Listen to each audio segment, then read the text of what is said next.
YouTube की सफलता के बाद अब नासिक में हम अपना पहला ऑफलाइन सेंटर खोल रहे हैं, नासिक गंगापुर रोड शहीद सर्कल पर। जी हाँ दोस्तों, अगर आप भी पवनवाग एकेडमी के साथ अपने स्टडी करना चाहते हैं, आप भी अपने जीवन में बहुत आगे बढ़ना चाहते हैं और आप भी बहुत अच्छे एजुकेटर से पढ़ना चाहते हैं, तो ज्वाइन कीजिए पवनवाग एकेडमी, गंगापुर रोड शहीद सर्कल नासिक। ये है हमारे कॉन्टेक्ट डिटेल्स। यहाँ आप हमें कॉन्टेक्ट कर सकते हैं और यहाँ आप हमें आके मिल भी सकते हैं।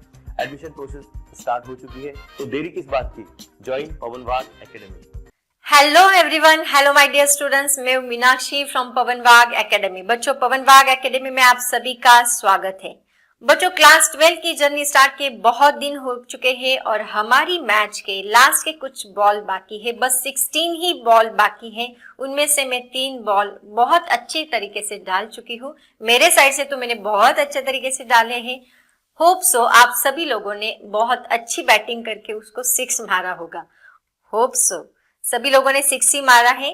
और अगर आपको कंसिस्टेंटली 16 बॉल्स कवर करने हैं तो आज के बॉल के लिए तैयार हो जाओ, क्योंकि मेरा पूरा फोकस आज के चैप्टर पे है जिसका नाम है थर्मोडायनेमिक्स, जो हमारे 16 बॉल्स में से चौथा बॉल है।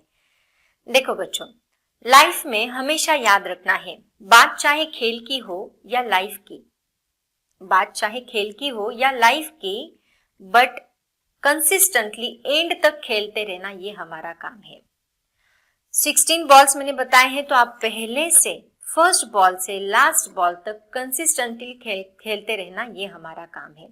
हमेशा याद रखना है बच्चों, बात चाहे खेल की हो, लाइफ की हो, एंड में चाहे कुछ भी होगा, चाहे फेलियर मिलेगा, चाहे सक्सेस मिलेगा, लेकिन एंड तक कंसिस्टेंटली खेलते रहना ये हमारा काम है।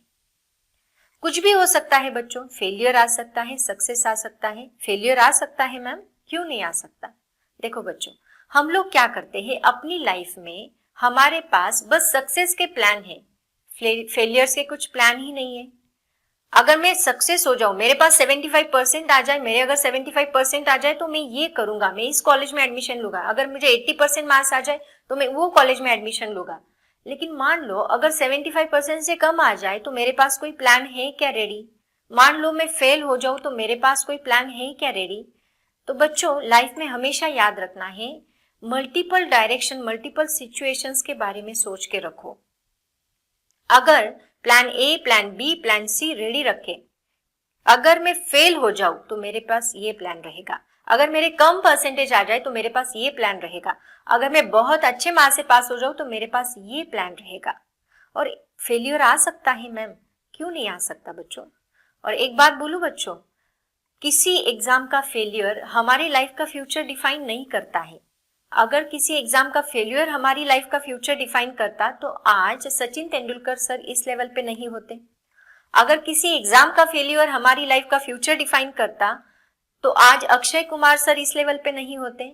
और अगर किसी एग्जाम का फेलियर हमारी लाइफ डिफाइन करता है, इसका मतलब जॉनी लीवर सर आज उस लेवल पे नहीं होते। तो हमेशा याद रखना है बच्चों, फेलियर आए या ना आए, सक्सेस आए या ना आए, हमें बस एंड तक खेलते रहना है। बस उस खेल को एंजॉय करो, दैट्स इट। और हैप्पीली लाइफ जियो बच्चों, बहुत कूल तरीके से लाइफ जियो। लाइफ को ज्यादा स्ट्रेस मत करो, लाइफ को ज्यादा खींचो मत। और जहां पे आपको स्ट्रेस फील होता है, जहां पे आपको लग रहा है कि यहाँ पे मुझे बहुत ही स्ट्रेस फील हो रहा है, टेंशन महसूस हो रहा है, तो उस चीज से जुदा हो जाओ, उस चीज से साइड में हो जाओ। इससे क्या होगा, आपकी बॉडी जो है वो स्ट्रेस फ्री रहेगी, टेंशन फ्री रहेगी, तो आप अपनी लाइफ में कुछ भी कर सकते हैं, कुछ भी अचीव कर सकते हैं। और अगर वो चीज में बहुत ट्राई करने के बाद भी अगर फेलियर आता है, इसका मतलब आप उस चीज के लिए बने ही नहीं हो, आप किसी और चीज के लिए बने हो।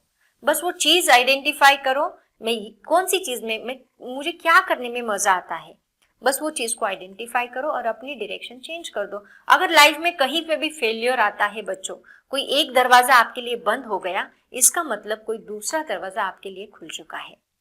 बस आप वो बंद दरवाजे की तरफ मत देखो, आप सर्च करो कि दूसरा दरवाजा मेरे लिए क्या खुला है, कौन सा खुला है।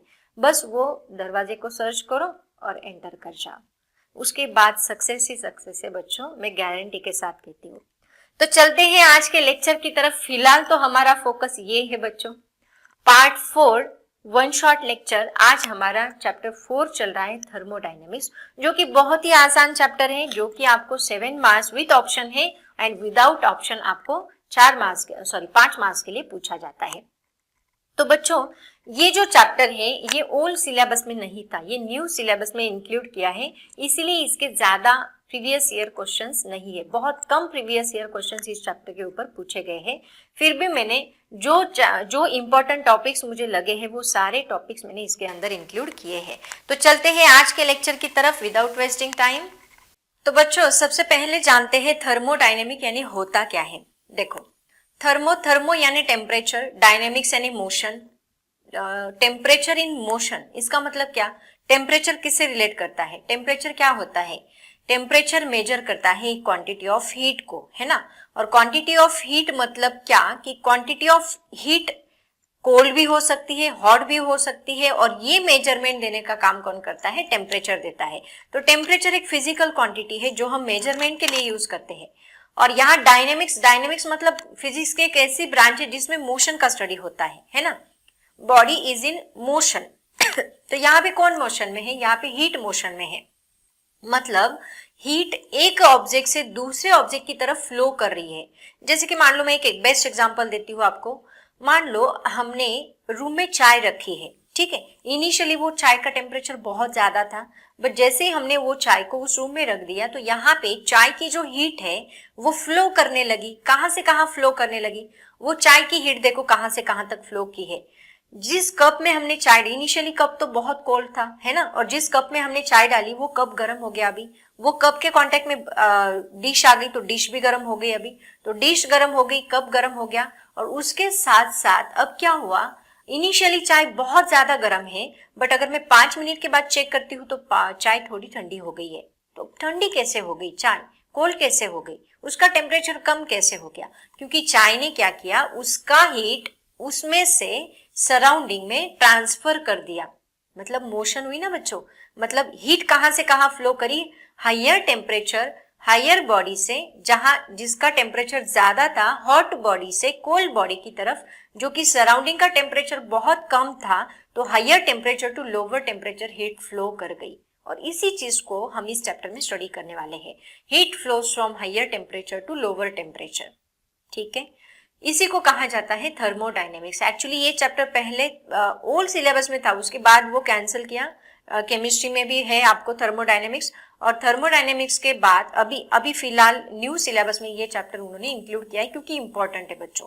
इसमें एंट्रेंस में बहुत सारे सवाल पूछे जाते, बहुत सारी प्रोसेसेस है इसके अंदर। वो सारी प्रोसेसेस, उनके डिस्टिंग्विश आज मैं बताने वाली हूँ बोर्ड के हिसाब से जो इम्पोर्टेंट है। उनके डेरिवेशंस भी है, बट डेरिवेशंस आज मैंने इंक्लूड नहीं किया है इस टॉपिक के, क्योंकि अगर आप देखोगे तो मैंने लेक्चर्स में सारे डेरिवेशंस बहुत डिटेल में लिए हैं बच्चों, लेकिन इस टॉपिक में मैंने उनको इंक्लूड नहीं किया है, क्योंकि 4 मार्क्स के लिए और भी बहुत सारे क्वेश्चंस है, तो वो उनको इंक्लूड कर सकते हैं। बस इस टॉपिक से रिलेटेड डिस्टिंग्विश और जो मुझे इंपॉर्टेंट टॉपिक्स लगते हैं, पूछे जा सकते हैं, वो मैंने इसके अंदर इंक्लूड किए हैं। वैसे देखा जाए तो चैप्टर पूरा थ्योरेटिकल है बच्चों, और बहुत ही सिंपल है। बस कुछ ही डेरिवेशन, एक ही बड़ा डेरिवेशन इसके अंदर एडियाबैटिक प्रोसेस का, दैट्स इट। बाकी एक भी डेरिवेशन इसके अंदर बड़ा नहीं है। और प्रोसेसेस जो है, बस वो प्रोसेस का मीनिंग और पीवी डायग्राम, सबसे इंपॉर्टेंट पीवी डायग्राम अगर इस चैप्टर के आप लोग कर लोगे। वैसे सारे प्रोसेसेस के पीवी डायग्राम मैंने डिस्टिंग्विश में इंक्लूड किए हैं कहीं ना कहीं, बट सेपरेट से अगर आपको पूछा जाए तो आपको वो आ जाएंगे। तो सिंपल है, और न्यूमेरिकल्स भी बहुत कम है, एमसीक्यूज भी बहुत सिंपल है इस चैप्टर के। तो मैंने सब कुछ इंक्लूड किया है, और सीक्वेंस लेक्चर का मैं ऑलरेडी बता चुकी हूँ, वही सीक्वेंस अभी हम लोग आगे भी फॉलो करने वाले हैं। सबसे पहले इसके अंदर हम लोग क्या करेंगे, सबसे पहले इसके अंदर होगा उसके related questions, theory questions, derivations, जो कुछ भी होंगे वो मैं देने वाली हूँ। जहाँ पे डेरिवेशन रहेगा वहाँ एल्गोरिदम, मतलब शॉर्टकट स्टेप्स में देती हूँ, जिससे आपका डेरिवेशन आसानी से लर्न हो जाएगा और सिंपल तरीके से आप उसको लर्न कर सकोगे। उसके बाद वो डेरिवेशंस के बाद मैंने न्यूमेरिकल्स, इंपॉर्टेंट फॉर्मूले दिए हैं इस चैप्टर से रिलेटेड। सारे इंपॉर्टेंट फॉर्मूले की लिस्ट आपको इसी चैप्टर में मिल जाएंगी। एंड देन इंपॉर्टेंट फॉर्मूलेस के बाद न्यूमेरिकल्स मैंने डाले हैं। वो न्यूमेरिकल्स, सभी न्यूमेरिकल्स, आप जो इंपॉर्टेंट न्यूमेरिकल्स है उतने भी अगर इस चैप्टर से रिलेटेड करते हो, more than sufficient. And then उसके बाद मैंने इस टॉपिक से रिलेटेड एमसीक्यूज इंक्लूड किए हैं। एमसीक्यूज बहुत कम है एक्चुअली इस टॉपिक से रिलेटेड, क्योंकि प्रीवियस ईयर में ये चैप्टर ही नहीं था, तो उसी, लेकिन मैंने और सर्च करके उसके अंदर इंपॉर्टेंट एमसीक्यूज भी डाले हैं। तो बहुत सिंपल चैप्टर है बच्चों। चलते हैं आज के लेक्चर की तरफ। लेक्चर ज्यादा बड़ा नहीं बनेगा, वन शॉट इसका बहुत छोटा बनेगा। लेकिन बच्चों उसके पहले मैं बता दूं, पवन वाग एकेडमी का ऐप भी है, उसको जरूर डाउनलोड करें। उसके अंदर सारे वीडियो, सारी प्लेलिस्ट आपको मिल जाएंगे, ठीक है। तो देखो, सबसे पहले चलते हैं जीरोथ लॉ ऑफ थर्मोडायनेमिक्स, जो आपके पहले ही टॉपिक में है थर्मोडायनेमिक्स के 4.1 में। Zeroth law, first law, second law, ऐसे तीनों लॉज है बच्चों इस चैप्टर में। तो वो तीनों लॉज के स्टेटमेंट करके रखो, तीनों में से कोई भी लॉ आपको पूछा जा सकता है। लेकिन बात करते हैं थोड़ी सी थर्मल इक्विलिब्रियम के बारे में, ज्यादा डिटेल में नहीं बताती। थर्मल इक्विलिब्रियम मतलब क्या होता है, देखो मैं थोड़ा शॉर्ट में बताती हूँ आप लोगों को। मान लो यहाँ हमने दो बॉडीज ली, ये एक बॉडी ए है, ये एक बॉडी बी है, ठीक है। इनिशियली मान लो इस बॉडी का टेम्परेचर था 60 डिग्री सेल्सियस और इस बॉडी का टेम्परेचर था 30 डिग्री सेल्सियस। ऑब्वियसली इसका टेम्परेचर बहुत ज्यादा है, इसका टेम्परेचर कम है ना। तो ये बॉडी क्या करेगी, ए बॉडी उसकी हीट कहां से कहां ट्रांसफर करेगी, B body, because heat is always flow from, slip of tongue हंसो मत, heat is always flow from higher temperature to lower temperature. तो यहाँ पे हीट कहां से कहां फ्लो करेगी, ए से बी की तरफ। अब देखो यहाँ एक बॉडी हीट लूज कर रही है, एक बॉडी हीट गेन कर रही है, तो धीरे धीरे इसका टेम्परेचर बढ़ना स्टार्ट करेगा और इसका टेम्परेचर घटना स्टार्ट करेगा। और एक स्टेज ऐसी आएगी, 60 + 30 कितना होता है 90। एक स्टेज ऐसी आएगी कि दोनों का टेम्परेचर, इसका 45 डिग्री सेल्सियस, इसका 45 degree Celsius, now both are in stable equilibrium. मतलब क्या, दोनों का टेम्परेचर सेम है, दोनों सेम टेम्परेचर पे है। इसका मतलब देखो बच्चों, किसी भी चीज को फ्लो करने के लिए हमें जरूरत होती है लेवल की। एक होनी चाहिए हायर और दूसरी होनी चाहिए लोअर। इसका मतलब क्या, मान लो आपको टंकी में से पानी फ्लो करना है, एक टंकी में से दूसरी टंकी में पानी फ्लो करना है, तो एक टंकी को मैं हायर लेवल पे रखूंगी, दूसरी टंकी को मैं लोअर लेवल पे रखूंगी और इस टंकी में से इस टंकी में पानी फ्लो होगा, राइट। अगर मुझे किसी भी चीज को फ्लो करना है तो लेवल की जरूरत होती है। मान लो दोनों टंकीज को मैंने सेम लेवल पे रख दिया, किसी टंकी में से किसी टंकी में पानी फ्लो नहीं होगा। अगर इसमें ज्यादा पानी है तो वो इसके अंदर चला जाएगा, बट दोनों में अगर सेम लेवल का पानी है तो कोई भी टंकी किसी भी टंकी में पानी फ्लो नहीं करेगी। मतलब किसी भी चीज को फ्लो करने के लिए हमें जरूरत होती है लेवल की। उसी तरह यहाँ पे अभी लेवल ही नहीं रही, पहले तो 60 थी, 30 थी, हायर लोअर थी, बट अभी दोनों की लेवल सेम है, 45। Now the temperature, heat will not flow from any body to other body, ठीक है। इसका मतलब दोनों का टेम्परेचर सेम हो गया और इस चीज को हम लोग क्या बोलते हैं, this situation, this position or this state of a body is called as thermal equilibrium। इसको कहा जाता है थर्मल इक्विलिब्रियम। बॉडी अभी कौन सी पोजीशन में है, थर्मल इक्विलिब्रियम की पोजीशन में है, ऐसे उसको कहा जाता है, ठीक है। और इसी से बनते हैं सारे लॉज। तो सबसे पहला लॉ क्या कहता है, देखो स्टेट जीरोथ लॉ जिसको कहा जाता है, जो ऑलरेडी आपको 10th में 11th में भी था, है ना। Thermal properties of matter chapter जो है आपका, उसके अंदर आपने ये लॉ स्टडी किया था। क्या है law, if two system are each in thermal equilibrium with a third system. यहाँ पे हम देखो, यहाँ पे हम 3 सिस्टम्स लेने वाले हैं, एक नहीं, ए बी सी, ऐसे 3 सिस्टम्स लिए। मान लो ये ए सिस्टम है, ये बी सिस्टम है एंड ये सी सिस्टम है, ऐसे 3 सिस्टम्स हमने लिए। If two system are each in thermal equilibrium, मतलब ये थर्मल इक्विलिब्रियम में है, ये थर्मल इक्विलिब्रियम में है, ये दोनों थर्मल इक्विलिब्रियम में है, तो ये थर्ड सिस्टम जो है वो भी क्या रहेगा, थर्मल इक्विलिब्रियम में रहेगा। क्योंकि ये थर्मल इक्विलिब्रियम में आ गए, इसका मतलब दोनों का टेम्परेचर सेम हो गया। ये थर्मल इक्विलिब्रियम में आ गए, मतलब दोनों का टेम्परेचर सेम हो गया, तो ऑब्वियसली ए एंड सी का भी टेम्परेचर क्या रहेगा, सेम ही तो रहेगा। वही हमें बताया है, if two systems, this system and this system are in thermal equilibrium with the third system, they are also in thermal equilibrium with each other। very simple law बच्चों, बहुत ही सिंपल है, ठीक है। तो ये था हमारा first law, zeroth law of thermodynamic. उसके बाद आता है हमारा first law of thermodynamic. First law of thermodynamic में मैं तो आपको एक फॉर्मूला बताऊंगी, बस अगर आप उतना फॉर्मूला भी लर्न कर लेते हो ना बच्चों, that is more than sufficient. वो फॉर्मूला क्या है, देखो मान लो अभी किसी चीज को हमने हीट अप्लाई की, मान लेते हैं एक कंटेनर हमने लिया, थोड़ा सा समझ लो इसको। इस कंटेनर के अंदर मैंने एक सिस्टम लिया है, मान लो कोई गैस भरा है, ऐसे मान के चलते हैं, ठीक है। और इसको हमने हीट अप्लाई की, मान लो क्यू जितनी हीट मैंने इसके अंदर अप्लाई की। तो इनिशियली देखो बच्चों क्या होगा, मान लो आपने पानी रखा है गर्म करने के लिए और वो पानी को हमने हीट अप्लाई की, ये हीट अप्लाई की, ठीक है। हीट अप्लाई करने के बाद क्या होगा बच्चों, हीट अप्लाई करने के बाद इनिशियली पानी बिल्कुल भी बॉईल नहीं होता है ना, इनिशियली पानी बहुत शांत रहता है। वो क्या करता है पता है क्या, उस वक्त वो जितनी भी हीट आ रही है, जैसे इंसान सेल्फिश होता है, पैसे आ रहे पहले खुद के पास रख लो, उसके बाद दूसरों के बारे में सोचो, बट ऐसे सेल्फिश कभी नहीं बनना है बच्चों, बैड मैनर्स होते हैं।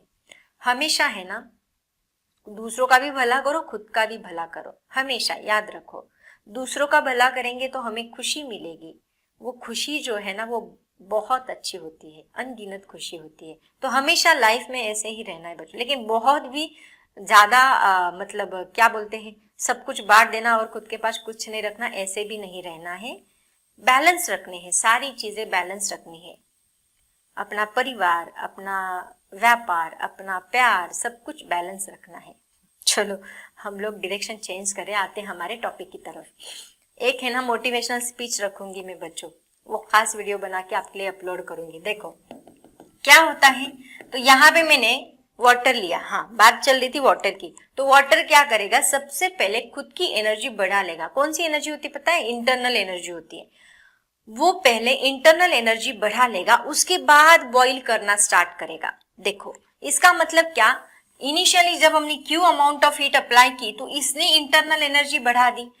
पूरे चैप्टर में इंटरनल एनर्जी के लिए हम कौन सा सिंबल यूज किए हैं, डेल्टा यू वाला सिंबल यूज किए हैं। तो ये क्या करेगा, सबसे पहले अपनी इंटरनल एनर्जी बढ़ा लेगा, मतलब डेल्टा यू इंक्रीज करेगा और उसके बाद वर्क डन करेगा। और वर्क डन मतलब क्या, यहाँ पे जैसे कि फ्यूम्स बाहर निकलते या फिर हमने कोई ढक्कन रखा है तो ढक्कन ऊपर नीचे होता है, वॉल्यूम चेंज होता है, मतलब वर्क डन होता है। इसका मतलब डेल्टा यू होने के बाद क्या होगा, वर्क डन होगा।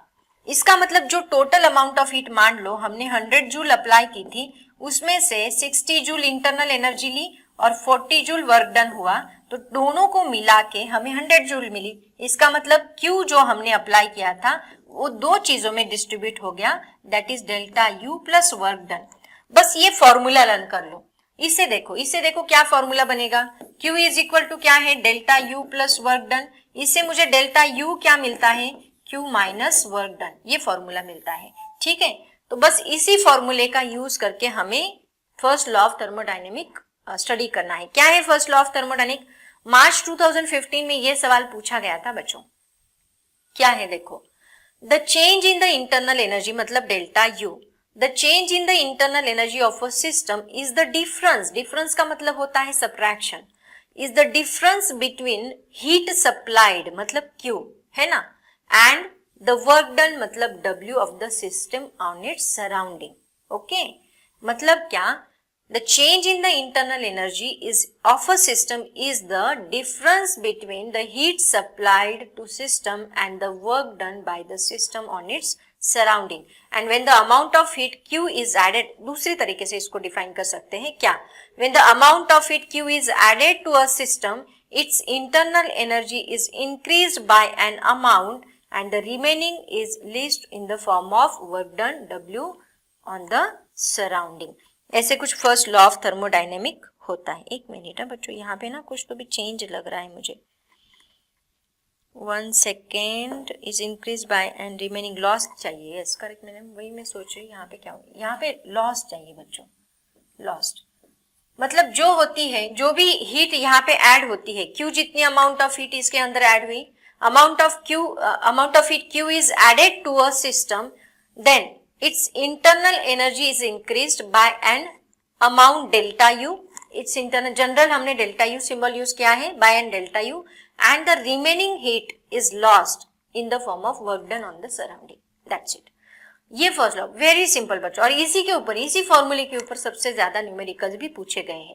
Q is equal to heat supply to the system, delta U plus W, delta U is equal to, ये डब्ल्यू इधर शिफ्ट किया तो माइनस डब्ल्यू बनेगा, और Q के साथ कब पूछा गया सवाल है पता है, मार्च 2015 में ये सवाल पूछा गया था। तो ये दोनों लॉज जो है बच्चों इसको करके रखो। पूरा चैप्टर थेरोटिकल है, ज्यादा डेरिवेशंस ऑलरेडी मैं बता चुकी हूँ, इसके अंदर नहीं है। उसके बाद चलते हैं नेक्स्ट टॉपिक की तरफ जिसका नाम है, हाँ ये क्वेश्चन कब पूछा गया था पता है आपको? मार्च 2022 में पूछा गया सवाल है बच्चों, इक्विलिब्रियम पोजीशन मतलब क्या? देखो थर्मोडायनेमिक स्टेट वेरिएबल्स टॉपिक है आपके चैप्टर में 4.6 थर्मोडायनेमिक स्टेट वेरिएबल्स, उसके अंदर ये क्वेश्चन पूछा गया था मार्च 2020। ओपन सिस्टम क्लोज सिस्टम ये कुछ उसके अंदर टॉपिक्स है, तो उसमें ये सबसे इंपॉर्टेंट टॉपिक जो पूछा गया है क्या, मैकेनिकल इक्विलिब्रियम क्या होता है, थर्मल इक्विलिब्रियम क्या होता है। एक्चुअली आपको दो ही पूछे गए थे मार्च 2022 में, बट मैंने केमिकल इक्विलिब्रियम भी इसके अंदर इंक्लूड किया है। मे भी पूछा जा सकता है, तीनों में से कोई भी दो पूछे जा सकते हैं। तो देखो मैकेनिकल इक्विलिब्रियम मतलब क्या, बस इतना याद रखो। मैकेनिकल इक्विलिब्रियम मतलब वहां फोर्सेस बैलेंस्ड है सिस्टम के, मतलब दो से ज्यादा सिस्टम से, एक दो ऐसी सिस्टम से, तो इसके ऊपर एक्ट होने वाला फोर्स, इसके ऊपर एक्ट होने वाला फोर्स ये बैलेंस है।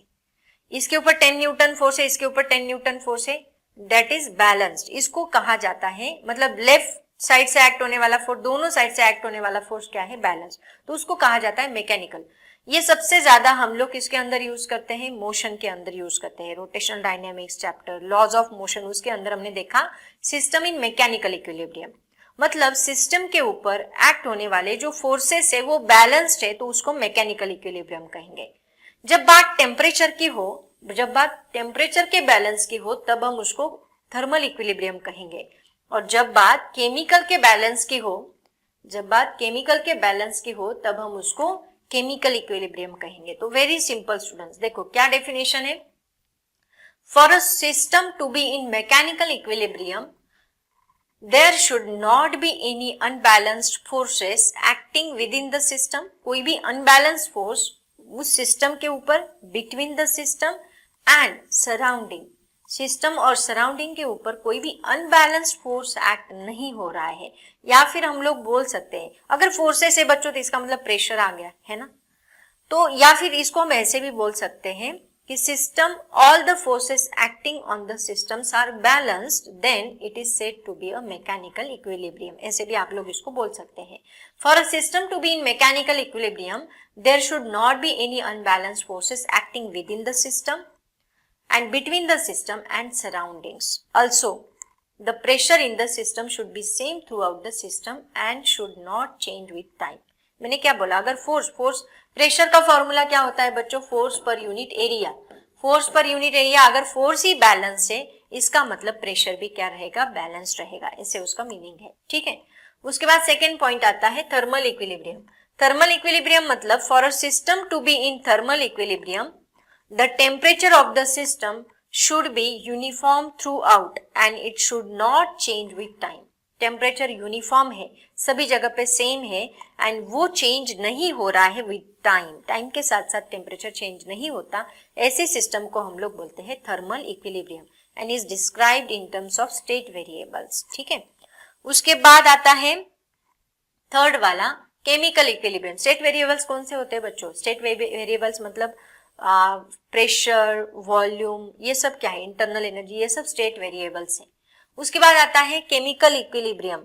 For a system to be on chemical equilibrium there should be no chemical reactions going on within the system, तो इसको हम कहेंगे केमिकल इक्विलिब्रियम। तो ये तीनों भी बच्चों करके रखनी है आपको। और इसके साथ में बोलूं, वो टॉपिक मैंने इसके अंदर इंक्लूड नहीं किया, बट करके रखो। क्या, ओपन सिस्टम क्लोज सिस्टम वाला है ना, आइसोलेटेड सिस्टम, वो भी करके रखो। क्या पता उसकी डेफिनेशन पूछी जा सकती है। बहुत सिंपल टॉपिक है, आप लोग आसानी से उसको लर्न कर सकते हैं। Open system, close system and isolated system वाला। उसके बाद चलते हैं नेक्स्ट टॉपिक की तरफ जिसका नाम है, हाँ ये क्वेश्चन है एक्चुअली। क्वेश्चन देखो क्या है, ये बहुत इंपॉर्टेंट टॉपिक है बच्चों, सबसे ज्यादा सवाल तो इसी के ऊपर आ रहे हैं। अभी हमारे बोर्ड एग्जाम में तो आपको बस क्या पूछा गया था लास्ट ईयर मार्च 2022 में, बस इनके नाम पूछे गए थे, बाकी कुछ भी पूछा नहीं गया। बट यकीन मानो बच्चों, अगर आपको ये प्रोसेस बहुत ज्यादा इंटरेस्टिंग है, इसके बारे में जितना भी बोलूं उतना कम है। तो इसको मैं अभी ज्यादा डिटेल में एक्सप्लेन नहीं कर सकती, अभी जितना इंपॉर्टेंट है उतना ही मैं आपको बता रही हूँ। बट अगर आपको बहुत डिटेल में पढ़ना है ना इसके बारे में, ये सारी प्रोसेसेस के बारे में, थोड़ा बहुत इंट्रोडक्शन तो मैं आज दे दूंगी, बट क्वेश्चन के आंसर के हिसाब से हमें बस नाम देने हैं। बट अगर डिटेल में पढ़ना है ना आपको, तो मैंने बहुत डिटेल में ये चैप्टर बनाए हैं थर्मोडायनेमिक्स। आप चैनल पे जाके इसकी प्लेलिस्ट अवेलेबल है, थर्मोडायनेमिक प्लेलिस्ट सर्च करो, उसके अंदर सारी स्टेट्स, ये सारी जो प्रोसेसेस है इनका सेपरेट लेक्चर बना के उनके डेरिवेशंस के साथ मैंने एक्सप्लेन किया है, और बहुत ही ज्यादा इंटरेस्टिंग है ये।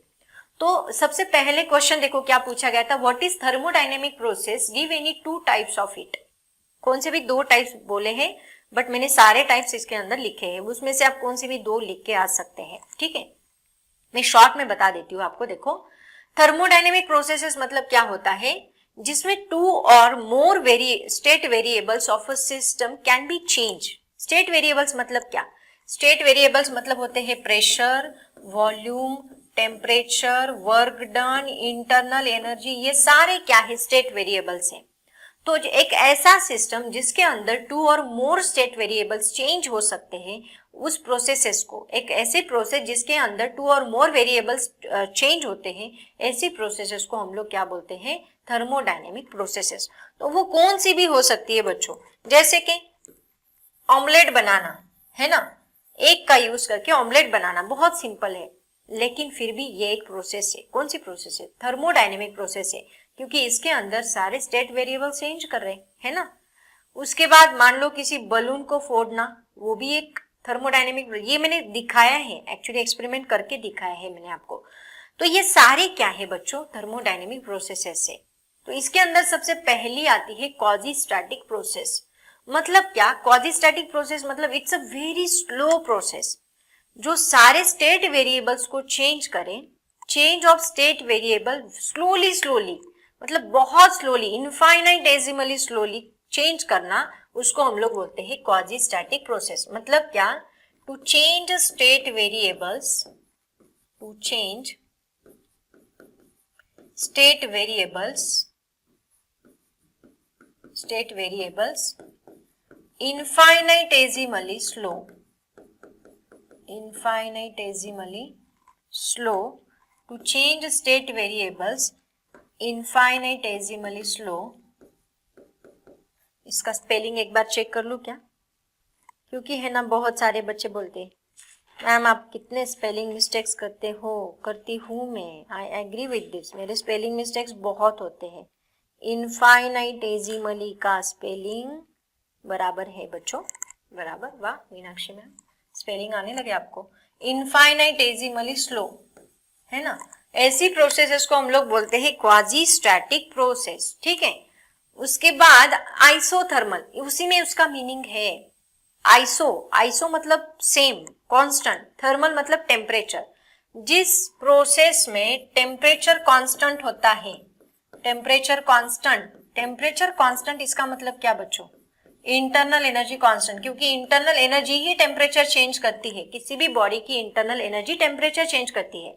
टेम्परेचर चेंज होने के लिए रिस्पॉन्सिबल होता है इंटरनल एनर्जी। मान लो वाटर को बॉईल करूं ना मैं, तो इनिशियली जब थर्मामीटर हम उसके अंदर डालेंगे तो इनिशियली थर्मामीटर का टेम्परेचर चेंज होगा। कब, जब वाटर सारी हीट किसके लिए यूटिलाइज कर रहा है, इंटरनल एनर्जी चेंज करने के लिए, तो वो खुद की इंटरनल एनर्जी जब बढ़ाता है तब टेम्परेचर चेंज होता है। बट जैसे ही वाटर बॉईल होने लगे तो टेम्परेचर इंक्रीज नहीं होगा, क्योंकि इंटरनल एनर्जी उसकी बढ़ चुकी है। तो टेम्परेचर चेंज करने के लिए रिस्पॉन्सिबल वर्क डन नहीं होता, रिस्पॉन्सिबल होता है इंटरनल एनर्जी। तो यहाँ टेम्परेचर कांस्टेंट, इसका मतलब temperature through out the system constant है, इसका मतलब डेल्टा टी, मतलब चेंज इन टेम्परेचर होगा ही नहीं। इनिशियली 20 था, फाइनली 20 है, 20 माइनस 20 बन जाएगा 0। अगर चेंज इन टेम्परेचर 0 है बच्चों, शॉर्ट में बता देती हूँ, तो इंटरनल एनर्जी भी क्या होगी इसकी, चेंज इन इंटरनल एनर्जी, इसका मतलब क्या होगी, 0 होगी। किसके अंदर, आइसोथर्मल प्रोसेस के अंदर। अगर इंटरनल एनर्जी 0 है तो according to first law of thermodynamic, Q is equal to क्या होता है, डेल्टा U प्लस W। इसका मतलब यही 0 है, इसका मतलब टोटल अमाउंट ऑफ हीट किसको चली गई, वर्क डन को चली गई। Very simple students, okay. तो ये सारी बातें मैंने बहुत डिटेल में ली है, अभी शॉर्ट में बता रही हूँ आपको, तो बस नाम देने हैं, ये नहीं लिखना, बट मैं बता रही हूँ। उसके बाद है एडियाबैटिक प्रोसेस। एडियाबैटिक प्रोसेस मतलब एक ऐसा प्रोसेस जो बाहर की हीट को अंदर की हीट को बाहर नहीं जाने देता, बाहर की हीट को अंदर नहीं आने देता। इसका मतलब there is no transfer of heat. क्या? देयर आइसोलेटेड, जिसको हम दूसरा नाम क्या बोल सकते हैं, इसको हम आइसोलेटेड भी बोल सकते हैं, आइसोलेटेड सिस्टम। जैसे कि हमारा थर्मास फ्लास्क क्या होता है, थर्मास के अंदर जो अंदर की हीट है वो बाहर नहीं जाती, या फिर आइस बॉक्स के अंदर आइस वैसे के वैसे हैं, इसका मतलब वो अंदर की हीट बाहर नहीं जाने दे रहे, बाहर की हीट को अंदर नहीं आने दे रहे। इसका मतलब there is no transfer of heat, there is no transfer of heat, no transfer of heat is called as adiabatic process. ठीक है, उसके बाद आता है हमारा आइसोकोरिक। खोर किसका यूनिट है पता है? वॉल्यूम का। आइसो मतलब सेम, खोर मतलब वॉल्यूम। अगर आइसोकोरिक है इसका मतलब होता है there is a constant volume is constant here, volume is constant here. अगर वॉल्यूम कांस्टेंट है बच्चों, अगर वॉल्यूम कांस्टेंट है इसका मतलब क्या कि वर्क डन का फॉर्मूला होता है P into delta we. Delta we change नहीं हो रहा है तो डेल्टा वी जीरो रहेगा, इसका मतलब यहाँ वर्क डन जीरो रहेगा। अंडरस्टैंड? आइसोकोरिक में वर्क डन जीरो रहेगा। ठीक है, उसके बाद आता है आइसोबारिक। बार किसका यूनिट है? बार प्रेशर का यूनिट है, तो यहाँ कौन कांस्टेंट है? प्रेशर कांस्टेंट है। ठीक है, उसके बाद आता है प्रेशर इज कांस्टेंट हियर। ये सारे इनके पीवी डायग्राम्स वगैरह सब कुछ मैंने दिया है, डोंट वरी। उसके बाद आता है रिवर्सिबल। रिवर्सिबल मतलब क्या बच्चों? देखो, जो पाथ को रिट्रेस करता है, मतलब क्या?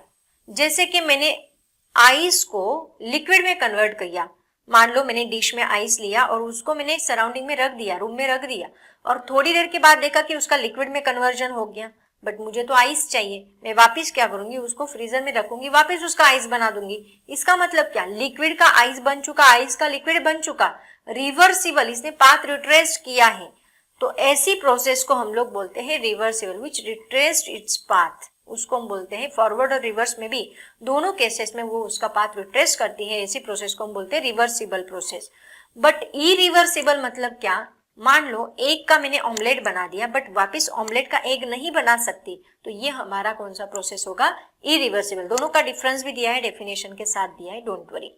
तो ये हमारा irreversible process and reversible and cyclic process. Cyclic process मतलब क्या कि बॉडी घूम फिर के वापस उसके इनिशियल स्टेज पे आ गई, जैसे कि घर से निकला हुआ इंसान शाम को वापस घर पे ही आ जाता है, तो वो हो गया हमारा साइक्लिक प्रोसेस। मतलब क्या? हमारी इनिशियल पोजीशन हमारा घर था, फाइनल पोजीशन भी हमारा घर ही है। इस केस में इनिशियल एंड फाइनल स्टेट क्या है? दोनों सेम है। समझ आया? ये किस में यूज होता है पता है? साइक्लिक प्रोसेस हीट इंजिन्स में यूज होता है। हीट इंजिन्स कहाँ यूज होते हैं? हीट इंजिन्स हमारी बाइक से, व्हीकल से, उसके अंदर हीट इंजिन्स ही तो होते हैं बच्चों। ये सारे प्रोसेसेस उसके अंदर होती है, तो इसको कहा जाता है साइक्लिक प्रोसेस, मतलब उसकी इनिशियल स्टेज पे रिटर्न आना। ओके, तो ये सारी प्रोसेसेस, इसके अंदर कौन सी भी दो प्रोसेसेस आप लोग लर्न करके रखोगे। जल्दी से स्क्रीनशॉट निकालो बच्चों, थर्मोडायनेमिक प्रोसेसेस एंड उनके नाम बस पूछे हैं, आगे कुछ भी नहीं पूछा है उन्होंने, ओनली उनके नाम पूछे हैं। उसके बाद चलते हैं नेक्स्ट क्वेश्चन की तरफ, जो आपको पूछा गया था मार्च 2020 में। इसकी डेफिनेशन पूछी थी, किसकी पता है? आइसोथर्मल। तो ऐसी कौन सी भी डेफिनेशन पूछी जा सकती, तो वैसे मैंने शॉर्ट में आपको बता ही दिया है कि क्या होती है डेफिनेशन, और आगे वैसे भी मैं डिफरेंस देने वाली हूँ सबके ना, तो उसमें आ जाएगा। देखो, अब thermodynamic process and what is isothermal process मतलब क्या? देखो, अ प्रोसेस इन विच, मैंने क्या बोला? आइसो का मतलब होता है सेम या फिर कांस्टेंट, एंड थर्मल का मतलब होता है टेम्परेचर। मतलब क्या? A process in which change in pressure and volume takes place. Pressure and volume change हो गए, लेकिन यहाँ कांस्टेंट क्या रहेगा? Temperature. A process in which change in pressure and volume takes place at a constant temperature is called isothermal process, और इसी को हम आइसोथर्मल चेंज ऐसे भी बोल सकते हैं। ठीक है, मतलब क्या? A process is in which change in pressure and volume takes place but temperature is always constant. Very simple. कब पूछा गया था पता है? मार्च 2020 में पूछा गया सवाल है। थर्मोडायनेमिक प्रोसेस एंड उसी के अंदर व्हाट इज आइसोथर्मल प्रोसेस, ये टॉपिक आपको पूछा गया था। उसके बाद बच्चों मैंने सारे प्रोसेसेस के डिस्टिंग्विश, उसी के अंदर मैंने पीवी डायग्राम्स भी दिए हैं। तो स्पेशली अगर देखो अभी ये आप लर्न करोगे, इसके मल्टीपल इसके फायदे क्या है मैं बताती हूँ। जब आप डिस्टिंग्विश लर्न कर लेते हो ना, मान लो उन्होंने पूछा एक्सप्लेन रिवर्सिबल प्रोसेस, तो आप यही पॉइंट्स को ऐसे सेपरेट सेपरेट लिख दो, है ना। उन्होंने पूछा एक्सप्लेन रिवर्सिबल प्रोसेस, इन्हीं पॉइंट्स को सेपरेट सेपरेट लिख दो। अगर उन्होंने पूछा व्हाट इज डिस्टिंग्विश बिटवीन, तो ये सेपरेट सेपरेट डिस्टिंग्विश हमेशा इसी फॉर्म में लिखना है बच्चों। बहुत सारे बच्चे क्या करते पता है, मैं भी अभी पेपर भी चेक करती थी ना बोर्ड के, तो उसके अंदर मैंने देखा कि बच्चे क्या करते हैं कि डिस्टिंग्विश को एक के नीचे एक लिख देते हैं। तो ऐसे नहीं होता बच्चों, बोर्ड का एक पैटर्न है वो। आपको अगर डिस्टिंग्विश पूछा है ना, तो आप ऐसे ही लिखो, इसी पैटर्न में लिखो, उसको कभी एक के नीचे एक मत लिखो, हमेशा याद रखो, वेरी इंपॉर्टेंट। तो इसके फायदे ये हैं कि आप ये लर्न कर लो ना, तो इसके अंदर एक्सप्लेन पूछा तो सेपरेट सेपरेट लिख दो, अगर डिस्टिंग्विश पूछा तो इस फॉर्म में लिखो। तो क्या है देखो, रिवर्सिबल और इरिवर्सिबल प्रोसेस का डिस्टिंग्विश क्या है। रिवर्सिबल मतलब मैंने क्या बोला आपको, रिट्रेस करता है उसका पाथ, ओरिजिनल पाथ। मतलब क्या, रिवर्सिबल देखो यहाँ पे दिखा है मैंने, यहां से गया, इसने मान लो जब हमने आइस कोल्ड हो रहा, आइस का लिक्विड बन रहा था, तो लिक्विड बनते बनते उसने ये पाथ रिट्रेस किया, वापिस लिक्विड का आइस बनते बनते उसने वही पाथ रिट्रेस किया। अभी एक्चुअल में ऐसे नहीं होता बच्चों, थोड़ा बहुत चेंज होता ही है, बट आइडियल केसेस में हम ऐसे दिखाते हैं। ये it change its original path, देखो its retrace its original path. यहाँ पे क्या हुआ, जब वो हमने क्या किया, एक का ऑमलेट बना दिया है ना, तो ये पाथ रिट्रेस हुआ, लेकिन रिटर्न आते वक्त हमें पाथ रिट्रेस हुआ क्या, नहीं हुआ, रिटर्न आते वक्त कोई दूसरा ही पाथ था। तो देखो पहला पॉइंट क्या है, A reversible process is a change that can be retraced in a reverse direction। जो रिवर्स डायरेक्शन में रिट्रेस होता है उसी पाथ से, इसमें अपोजिट आएगा that change that cannot be retraced in a reverse direction। ठीक है, the path of reversible process is the same in the forward and reverse direction। path same है, here path of irreversible process is not same in the forward and reverse direction। Reversible changes are very slow and there is no loss of energy in the process।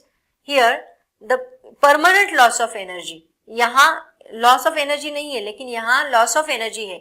There is a permanent loss of energy from the system due to friction or other dissipative forces in an irreversible process।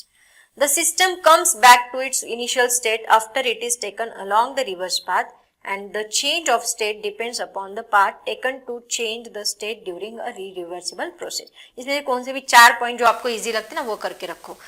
तो बच्चों इसका screenshot निकालो, देखो reversible and irreversible process दोनों का distinguish पूछा तो इस फॉर्म में लिखोगे, अगर इसका एक्सप्लेनेशन पूछा तो पॉइंट वाइज लिखोगे। ठीक है, स्क्रीनशॉट ले लो, चलते हैं नेक्स्ट डिस्टिंग्विश की तरफ।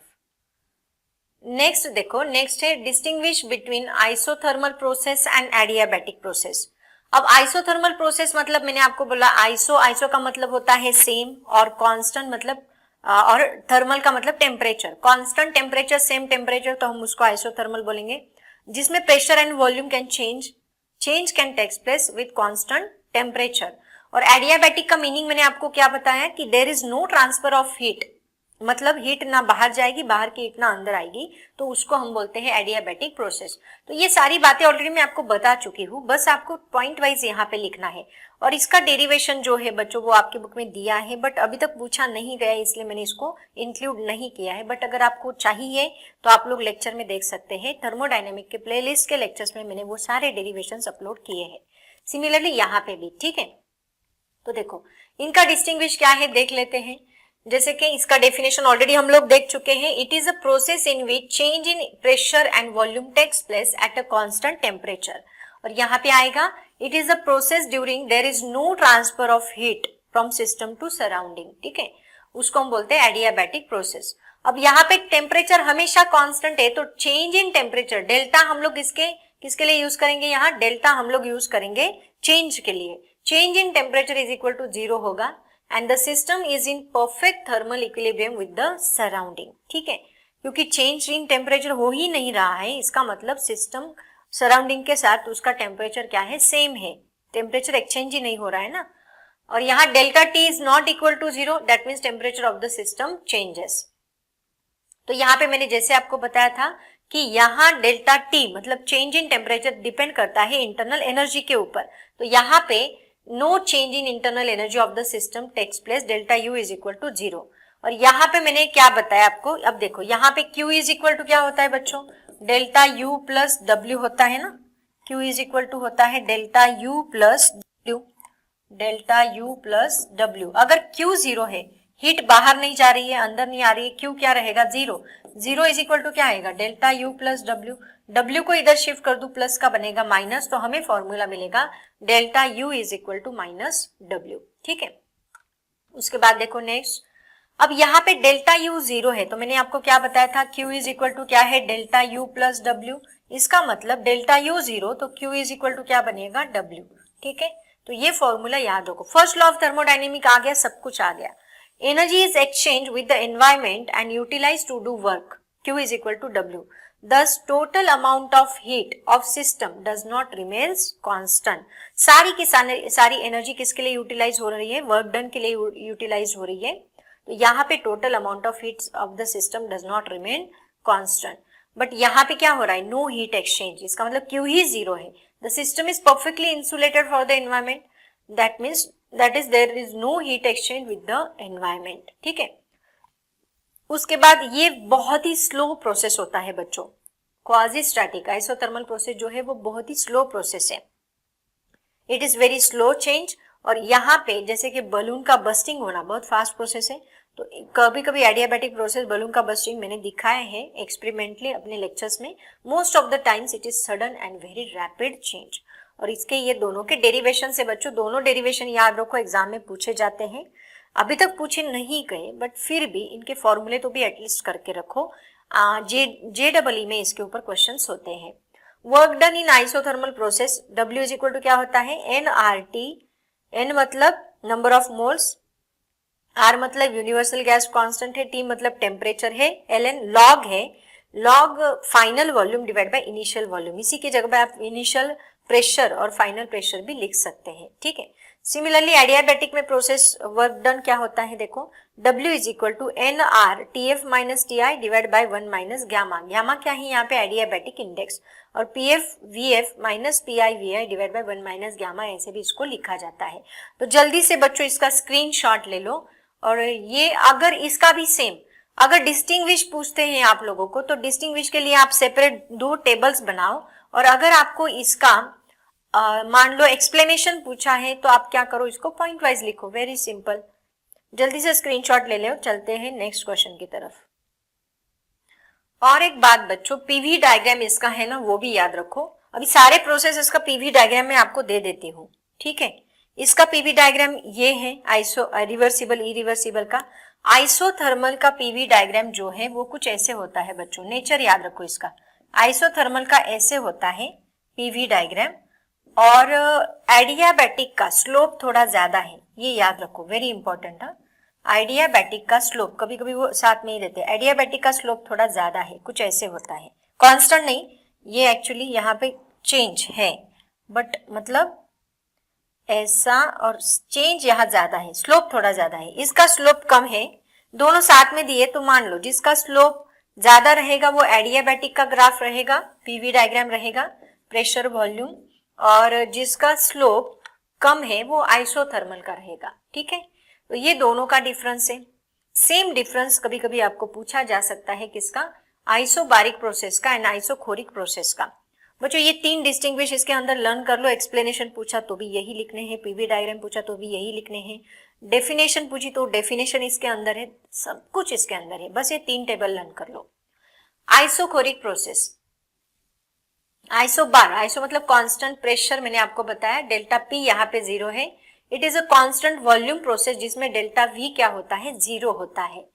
उसके बाद work done in the isobaric process changes volume of the system, है ना, वर्क डन मतलब क्या, W इज इक्वल टू क्या होता है, P इंटू डेल्टा V, मैंने आपको बताया, तो यहाँ W इज इक्वल टू क्या है, P इंटू डेल्टा V है, तो यहाँ work done in the isobaric process changes volume of the system, isobaric process में वॉल्यूम ऑफ द सिस्टम की वजह से वर्क डन हो रहा है। Okay, changes in volume, pressure, यहाँ प्रेशर P है, ये वेरिएबल प्रेशर नहीं है बच्चों, जब चेंज इन प्रेशर की बात आती है ना, वेरिएबल प्रेशर की बात आती है, तब ये यूज करना है, बट यहाँ का प्रेशर जो है वो कांस्टेंट प्रेशर रहेगा, that is not change in pressure. Variable pressure के लिए ये फॉर्मूला नहीं है, वेरिएबल वॉल्यूम के लिए ये फॉर्मूला है। It is constant volume process, delta V is equal to 0 and no work is done. अब डेल्टा वी ही 0 है तो डेल्टा वी 0, इसका मतलब यहाँ work done is equal to 0 आएगा, ठीक है। उसके बाद नेक्स्ट पॉइंट है energy exchange is use to do work. Exchange of energy हम किसके लिए यूज कर रहे हैं? Use to do work and also to change in internal energy, दोनों के लिए। मतलब यहाँ एप्लीकेबल है क्या? Q is equal to delta U plus W। Isobaric के लिए फर्स्ट लॉ एप्लीकेबल है, बट यहाँ पे energy exchange Q is equal to क्या हो रहा है? बस चेंज इन इंटरनल एनर्जी, क्योंकि W यहाँ 0 है, ठीक है, याद रखो। इसका पीवी डायग्राम क्या आएगा? देखो यहाँ प्रेशर कांस्टेंट है तो ये प्रेशर है ना, तो आप चाहे वॉल्यूम कुछ भी कर लो, 1 2 3 4, प्रेशर हमेशा मान लो 5 है तो 5 ही रहेगा, कांस्टेंट प्रेशर। और यहाँ वॉल्यूम कांस्टेंट है तो वर्टिकल लाइन मिलेगी। प्रेशर आप चाहे कुछ भी कर लो, 1 2 3 4 5, बट अगर ये 5 है 3 है तो ये हमेशा क्या रहेगा? कांस्टेंट ही रहेगा, इट विल नेवर चेंज, ठीक है। तो जल्दी से इसका भी स्क्रीनशॉट ले लो बच्चों। चलते हैं नेक्स्ट क्वेश्चन की तरफ। और न्यूमेरिकल्स भी मैंने इसके अंदर बहुत अच्छे अच्छे न्यूमेरिकल्स लिए हैं जो कि एंट्रेंस एग्जाम में हमेशा पूछे जाने वाले सवाल है।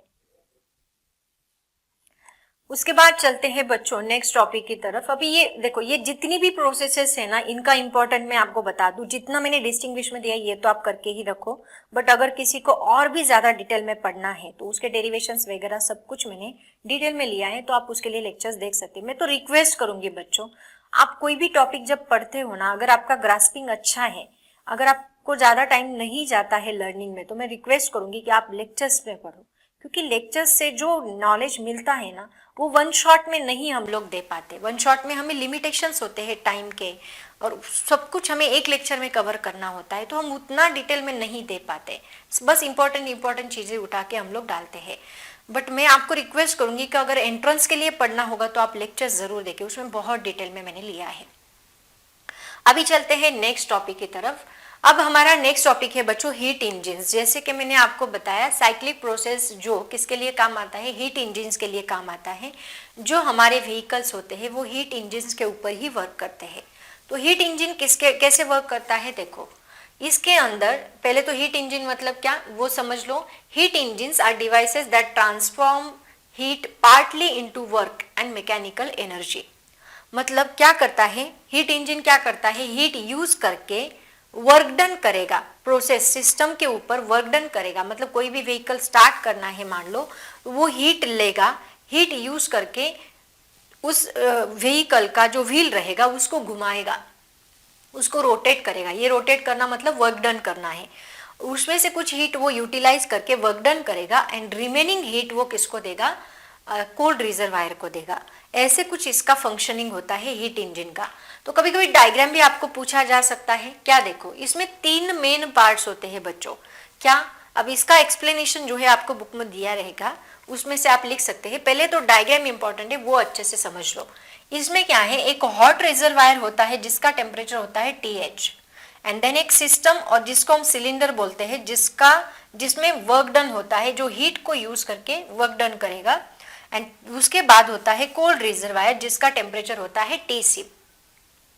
तो सिस्टम क्या करेगा, सिलेंडर क्या करेगा, इससे हीट एब्जॉर्ब करेगा, इससे हीट लेगा, वर्क डन करेगा एंड वो हीट को कोल्ड रिजर्वायर को देगा। मतलब देखो, यहां से QH अमाउंट ऑफ हीट ली, वो QH अमाउंट ऑफ हीट में से कुछ क्या किया? वर्क डन किया, है ना। QH अमाउंट ऑफ हीट ली, उस QH अमाउंट ऑफ हीट में से कुछ वर्क डन किया और कुछ हीट किसको दी? कोल्ड रिजर्वायर को दी। इसका मतलब W is equal to QH is equal to मुझे क्या मिलेगा? W plus QC। और इसी से मुझे फॉर्मूला क्या मिलेगा? W is equal to QH minus QC। ये फॉर्मूला मुझे मिलना चाहिए। यहाँ पे एक्चुअली माइनस होना चाहिए, प्रिंटिंग मिस्टेक लग रहा है मुझे, यहाँ माइनस होना चाहिए, ठीक है। इसका मतलब ये जो फॉर्मूला है बच्चों, it is very very important. ये हीट इंजन का फॉर्मूला है। मतलब वो QH अमाउंट ऑफ हीट लेता है। इसी को आप ऐसे भी लिख सकते हैं, इसके ऊपर एंट्रेंस में बहुत सारे सवाल पूछे जाते हैं, TH माइनस TC, ऐसे भी आप लोग इसको लिख सकते हैं। मतलब वो QH अमाउंट ऑफ हीट उससे लेता है, वो हीट को काम के लिए यूटिलाइज करता है, रिमेनिंग हीट को कोल्ड रिजर्वायर के लिए देता है। मान लो ऐसा कोई इंजन बना कि उसने, अभी तक ऐसा इंजन तो बना नहीं है बच्चों, लेकिन मान लो ऐसा कोई इंजन बना जिसमें सारी की सारी हीट वो बस वर्क डन के लिए यूटिलाइज कर रहा है, कुछ भी हीट वो कोल्ड रिजर्वायर के लिए नहीं दे रहा है, तो ऐसे इंजन को हम लोग क्या बोलेंगे, 100% इफिशियंट इंजन।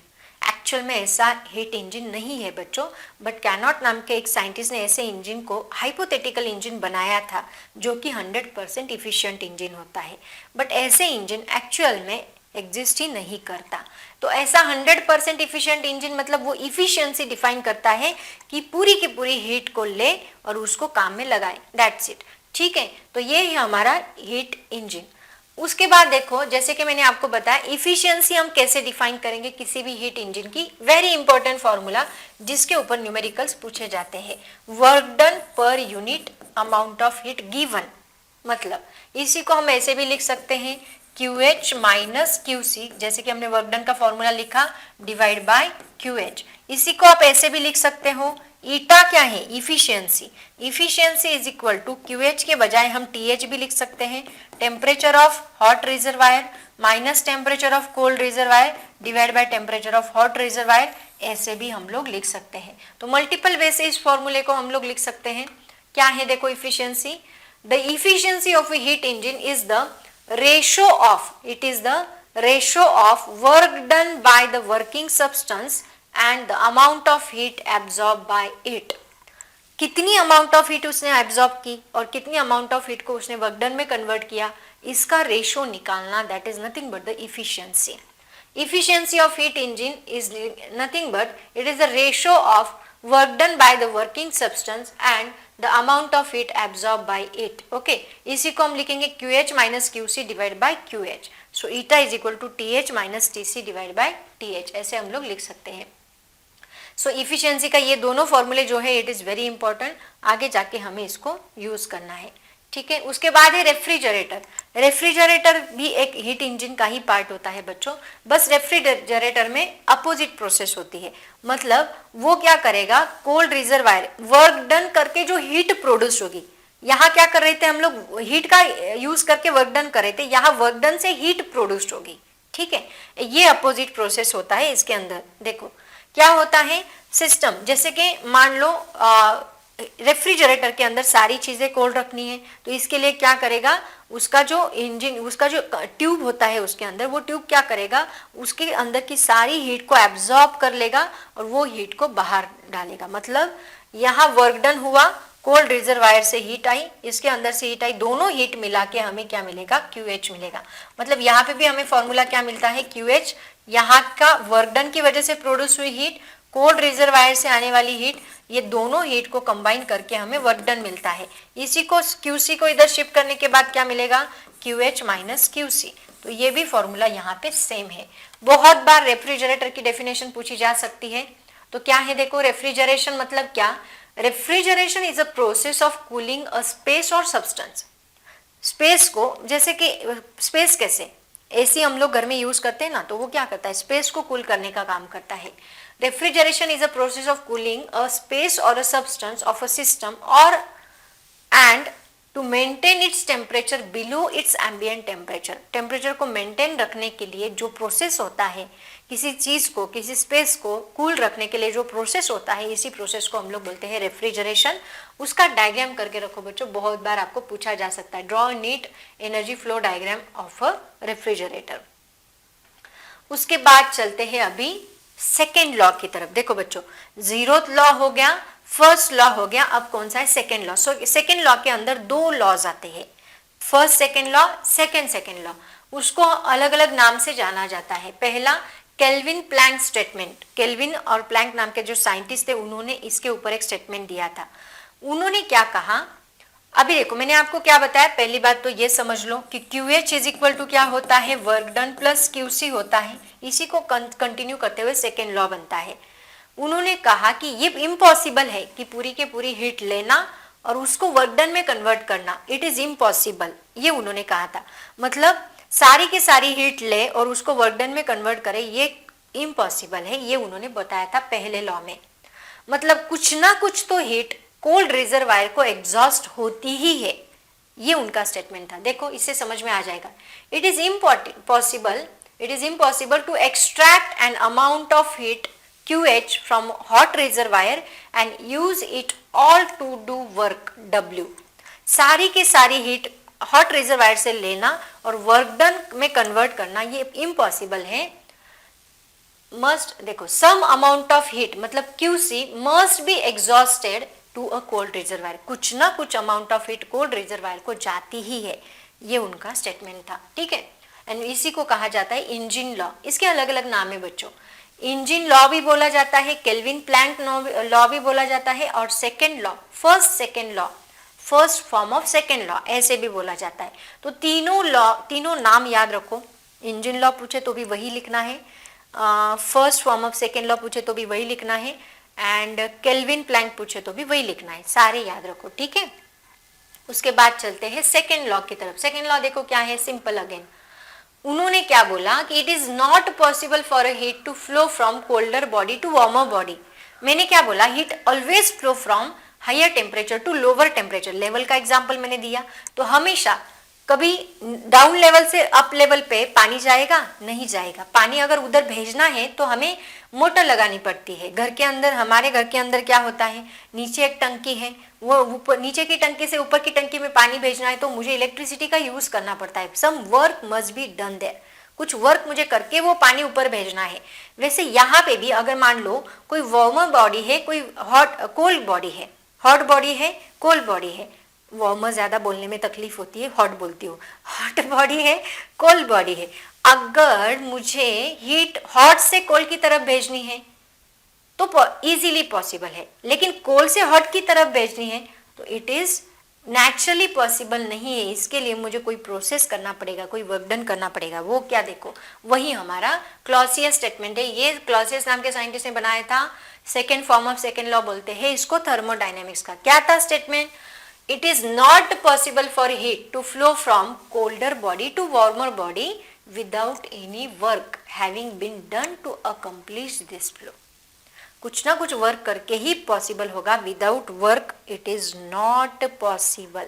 बच्चों जल्दी से इसके स्क्रीनशॉट निकालो, इतना भी अगर आप करते हो ना it is more than sufficient. इसके ऊपर से अगर आपको लिखने के लिए कोई बोले तो आराम से लिख सकते हैं, वेरी सिंपल स्टेटमेंट खुद बना के आप लोग लिख सकते हैं, इतना भी कुछ डिफिकल्ट। मान लो इसको एक्सप्लेन करने के लिए बोला जाए तो आप क्या करो, it consist of hot reservoir, it consist of cold reservoir, it consist of cylinder. Okay, suppose पहले हॉट रिजर्वायर दे दो, it temperature is TH that much, ऐसे कुछ भी लिख सकते। It provide the heat to the engine, इसका काम क्या है वो लिखो।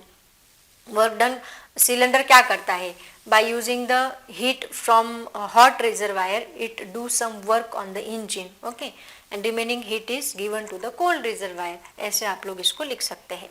ठीक है, तो जल्दी से इसका स्क्रीनशॉट निकालो। और ये फॉर्मूला जो है ना बच्चों, ये वेरी इंपॉर्टेंट, इसको याद रखो क्योंकि इसको यूज करके बहुत सारे न्यूमेरिकल सॉल्व करने होते हैं। और एक बात बच्चों, यहाँ पे जैसे ये कोएफिशिएंट ऑफ इफिशियंसी, मतलब इफिशियंसी है ना ईटा, वैसे रेफ्रिजरेटर के लिए क्या होता है पता है आपको, रेफ्रिजरेटर ये वाला ना, हाँ रेफ्रिजरेटर, इसके लिए क्या होता है पता है, कोएफिशिएंट ऑफ परफॉर्मेंस होता है। क्या होता है वो भी फॉर्मूला याद रखो बच्चों, वो भी बहुत बार पूछा जाता है, कोएफिशिएंट ऑफ परफॉर्मेंस, क्योंकि इसमें उल्टा प्रोसेस हो रहा है। कोएफिशिएंट ऑफ परफॉर्मेंस क्या, के इज इक्वल टू क्या है, QC अपॉन W है, क्योंकि यहाँ QC आ रहा है, W आ रहा है, दोनों का मिला के वर्क डन हीट इमिट की जा रही है। तो QC अपॉन वर्क डन मतलब amount of heat taking from cold reservoir, it is the ratio of heat of cold reservoir to the work done, ऐसे सिंपली आप लोग बोल सकते हैं। तो K किसके लिए होता है, रेफ्रिजरेटर के लिए, और coefficient of efficiency heat engines के लिए। तो ये भी इंपॉर्टेंट है। तो बच्चों ये सारा पार्ट जो है हमारा, this is theoretical part of this topic related. अब चलते हैं इसके इंपॉर्टेंट फॉर्मूलेस की तरफ। जैसे एज यूजुअल मैं बताती हूँ, इसमें डेरिवेशंस नहीं है बच्चों, ऑलरेडी मैं बता चुकी हूँ। और जैसे कि मैं आपको बता चुकी हूँ कि इसके इंपॉर्टेंट फॉर्मूले, जो इंपॉर्टेंट फॉर्मूले हैं सबसे ज़्यादा पूछे जाने वाले, वो भी मैं देती हूँ आपको। इसमें सबसे ज़्यादा यूज होने वाला फॉर्मूला फर्स्ट लॉ का, ठीक है, फर्स्ट लॉ ऑफ थर्मोडाइनेमिक, ये वाला, ठीक है। उसके बाद PV is equal to nRT, ये तो करके रखो, कोई प्रॉब्लम नहीं, बट इस पे ज़्यादा नहीं है क्वेश्चंस। ये भी करके रखो। इसके ऊपर ना एमसीक्यूज पूछे गए बच्चों, NCP TF minus TI and delta U NCV TF minus TI, इनके ऊपर ना एमसीक्यूज ज्यादा पूछे गए हैं। कब पता है? सीईटी में, इस एग्जाम में भी नहीं, सीईटी में इसके ऊपर बहुत क्वेश्चंस होते हैं। देन हीट इंजन जो है इसके ऊपर भी सीईटी में बहुत सारे सवाल होते हैं। वर्क डन का ये फॉर्मूला याद रखो, वेरी इंपॉर्टेंट। इफिशियंसी का ये फॉर्मूला याद रखो एंड उसके बाद परफॉर्मेंस का ये फॉर्मूला याद रखो। ये सारे फॉर्मूले इसके अंदर आने चाहिए। ये सब है इंपॉर्टेंट फॉर्मूले। अब इससे रिलेटेड जो न्यूमेरिकल्स है ना, ये इंपॉर्टेंट फॉर्मूले की लिस्ट बना के इसको अच्छे से लर्न कर लो बच्चों। एक ही जगह पे आपको सारे फॉर्मूलेज मिल जाएंगे। अब इससे रिलेटेड जो न्यूमेरिकल्स है ना बच्चों, वो अभी हम लोग देखने वाले हैं। बच्चों अभी देखते हैं इसके न्यूमेरिकल्स भी इसके ऊपर प्रीवियस ईयर में तो एक ही क्वेश्चन है, बट और भी न्यूमेरिकल्स में लेके आई हूँ। ये देखो, ये क्वेश्चन आपको सबसे ज्यादा न्यूमेरिकल जो पूछे जाते हैं, फर्स्ट लॉ ऑफ थर्मोडायनेमिक्स के ऊपर सबसे ज्यादा क्वेश्चंस पूछे गए हैं। तो सबसे पहला क्वेश्चन देखो, मार्च 2022 में पूछा गया सवाल है, the initial pressure and volume of a gas inclose in a cylinder are 2 × 10⁵। मतलब आपको प्रेशर दे के रखा है, न्यूटन पर मीटर स्क्वायर दिया है तो प्रेशर, मीटर क्यूब लीटर के फॉर्म में होगा तो वॉल्यूम, ऐसा यूनिट से पहचान लो बच्चों। उसके बाद वर्क डन जूल में दिया रहेगा, ये बात आपको याद रखनी है। तो आपको प्रेशर कितना दिया है, 2 × 10⁵ न्यूटन पर मीटर स्क्वायर, वॉल्यूम कितना दिया है, 6 × 10⁻³ metre cube, okay respectively. If the work done in compressing the gas at constant pressure is, W देके रखा है 150 जूल। गिवन अगर एक बार लिख लिया तो क्लियर हो जाता है कि हमें क्या करना है। तो गिवन से हमें ये पता चल रहा है P दिया है, V दिया है, W दिया है, इसका मतलब हमें निकालना है फाइनल वॉल्यूम, वो तो देख के रखा है। तो फॉर्मूला ऑब्वियसली कौन सा, W इज इक्वल टू क्या होता है, P × डेल्टा V, मैंने आपको बोला ना। तो डेल्टा V का ही मीनिंग होता है चेंज इन वॉल्यूम, मतलब V2 - V1। तो ये फॉर्मूला हमें यहाँ पे यूज करना है। अब देखो, गैस यहाँ पे कंप्रेस्ड हो रही है बच्चों, गैस कंप्रेस्ड हो रही है, इसका मतलब वर्क डन निगेटिव आएगा। So W is equal to minus, expand मतलब पॉजिटिव, कंप्रेस मतलब निगेटिव। तो यहाँ वर्क डन क्या होगा, -150 जूल आएगा, ठीक है। तो चलो अभी इसको सॉल्व करते हैं। तो सभी वैल्यूज इस फॉर्मूले के अंदर पुट कर दो, हमें V2 निकालना है। तो W देखो -150 जूल पुट किया, प्रेशर 2 × 10⁵, V2 -6 × 10⁻³ V1 देख के रखा है। तो अभी 2 × 10⁵ यहाँ मल्टीप्लाई है, अगर मैंने इसको इस साइड शिफ्ट किया तो वो इस साइड आके डिवाइड होगा। डिवाइड होने के बाद 275 हमें मिलेगा 150 -75 प्लस इंटू 10⁻⁵ V2 -6 × 10⁻³ बनेगा।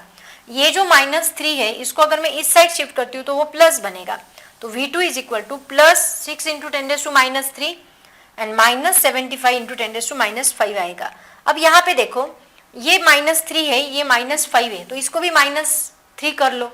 एक तो इसको -3 कर लो या इसको -5 कर लो, डिपेंड्स ऑन। मैं इसको -3 कर लेती हूँ, तो कैसे करेंगे, 2 डिजिट शिफ्ट करो, 1 एंड 2। 2 डिजिट अगर मैंने शिफ्ट किया तो बनेगा 0.75, 6 × 10⁻³ और ये बनेगा 0.75 × 10⁻³ अब देखो यहाँ पे 10⁻³ 10⁻³ दोनों में से कॉमन निकल सकता है। तो दोनों में से मैंने 10⁻³ कॉमन निकाला, तो V2 इज इक्वल टू बनेगा 6 - 0.75, 6.0। इसको सब्ट्रैक्शन कैसे करोगे वो भी बता देती हूँ। 75, यहाँ 0 0 है, तो यहाँ 10 - 5 आएगा 5, यहाँ बनेगा 9, 9 - 7 बनेगा 2 और यहाँ बनेगा 5। तो इसका मतलब 5.25 ये आंसर हमें मिलना चाहिए, ये V2 हमें मिलेगा। क्वेश्चन कब पूछा गया है बच्चों, ये क्वेश्चन आपको पूछा गया है मार्च 2022 में। बहुत ही सिंपल सवाल था, कुछ भी डिफिकल्ट इसके अंदर नहीं है। देखो सारे टाइप के सवाल में लेके आई हूँ, हर एक फॉर्मूले के ऊपर एक एक क्वेश्चंस में लेके आई हूँ जो इम्पोर्टेंट है। उसके बाद और तो और सबसे ज़्यादा का सवाल मैंने एक्सरसाइज के ही उठाए हैं, क्योंकि इसके ऊपर तो प्रीवियस ईयर क्वेश्चन है नहीं, ये चैप्टर नहीं था, तो बहुत कम सवाल इसके प्रीवियस ईयर में है, जो मैंने सब कुछ लिए हैं और इसके अलावा एक्स्ट्रा भी चीज़ें मैंने इसके अंदर ऐड की है। उसके बाद नेक्स्ट क्वेश्चन देखो बच्चों, a system release 130 kilo joule. अभी ये क्वेश्चन जो है ये फर्स्ट लॉ ऑफ थर्मोडायनेमिक के ऊपर डिपेंड है। हीट कितनी दी है, Q 130 kilo joule, while 109 kilo joule of work, मतलब W दिया है 109 kilo joule. Work is done on the system, calculate the change in internal energy, मतलब डेल्टा U निकालना है। तो delta U is equal to क्या होता है, Q माइनस W। तो यहाँ delta U is equal to Q की वैल्यू 130, W की वैल्यू 109, दोनों का सब्ट्रैक्शन किया तो हमें मिलता है 21। Very simple question. चलते हैं नेक्स्ट क्वेश्चन की तरफ। अब ये क्वेश्चन देखो बच्चों, अगर ऐसा ग्राफ वाला सवाल आए ना तो बहुत सिंपल, वर्क डन हमें और एक तरीके से निकालते आता है, क्या, एरिया अंडर द ग्राफ, ऐसे भी हम लोग वर्क डन निकाल सकते हैं। तो यहाँ देखो कितने पार्ट्स है, अभी यहाँ पे उन्होंने एक ग्राफ दिया है और ग्राफ का यूज करके हमें क्या निकालना है, वर्क डन। तो मैंने क्या बोला, वर्क डन का और एक फॉर्मूला है, क्या, work done is equal to area under the graph, ये हम लोग निकालेंगे। ये भी फॉर्मूला याद रखो बच्चों, एरिया अंडर द ग्राफ। तो देखो यहाँ पे हर एक पॉइंट के लिए हम लोग वर्क डन निकालेंगे। कौन सा, ए बी पाथ है, बी सी पाथ है, सी डी पाथ है, डी ए पाथ है। तो सारे पाथ्स के लिए हम लोग वर्क डन निकालेंगे। सबसे पहले चलते हैं work done along path A B. अब देखो ए बी के अंडर कौन सा एरिया आ रहा है, मैं ना इसको ब्लैक कलर से दिखाती हूँ, ये वाला एरिया, ए बी के अलोंग ये वाला एरिया आ रहा है ना, एरिया अंडर द ग्राफ। तो ये बन रहा है एरिया अंडर द ग्राफ।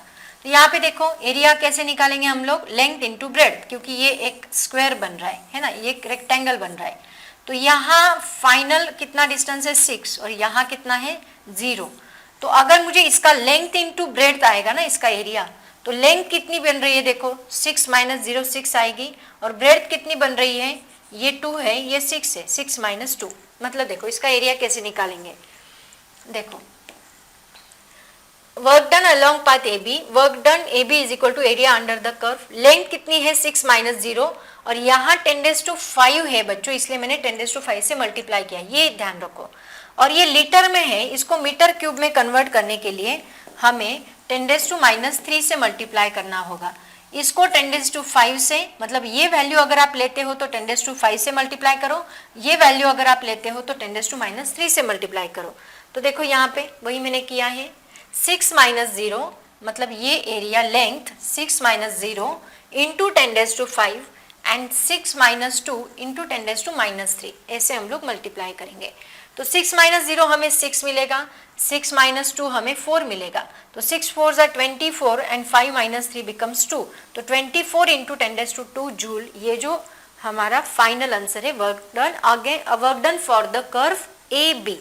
ठीक है, तो ये पॉइंट यहाँ पे है, ये पॉइंट अगर मैंने इधर शिफ्ट किया तो ये बनेगा 2.4 इंटू, पॉइंट मैंने लेफ्ट में शिफ्ट किया है तो लेफ्ट में वैल्यू 2 से 3 बनेगी, तो ये बनेगा 2.4 इंटू 10⁻³ जूल। ठीक है, सिमिलरली देखो अभी BC एंड DC के लिए, इसको मैं रफ करती हूँ बच्चों, इसको रफ करने के बाद देखो क्या मिलेगा, work done BC and DA के लिए, BC एंड DA के लिए देखो कांस्टेंट वॉल्यूम है, ये 6 6 6 है, ये 2 2 2 है, तो ये कांस्टेंट वॉल्यूम है, तो यहाँ वर्क डन ऑब्वियसली 0 रहेगा। वर्क डन का फॉर्मूला क्या होता है बच्चों, work done is equal to P into delta V। तो यहाँ इनिशियल वॉल्यूम 6 है, फाइनल वॉल्यूम 6 है, तो 6 माइनस 6 0 ही आएगा बच्चों। इसका मतलब BC एंड DA के लिए हमें वर्क डन क्या मिलेगा, 0। अब बात रही किसकी, बस CD की, AB हो गया, BC हो गया, DA हो गया, अब बात रही CD की। अब CD के लिए कैसे निकालेंगे, देखो very simple, again area under the curve. अब इसके अंडर कौन सा एरिया आ रहा है, चेक करो जरा, एरिया अंडर द कर्व हमें ये मिल रहा है, देखो ये वाला एरिया। ठीक है, तो इसका लेंथ कितना है, यहाँ पे कितना है 2, ये 2 नीचे है बच्चों एक्चुअली, ये 2 और ये 0, मतलब 2 माइनस 0 एंड 6 माइनस 2 ऐसे आना चाहिए, लेंथ इंटू ब्रेड्थ।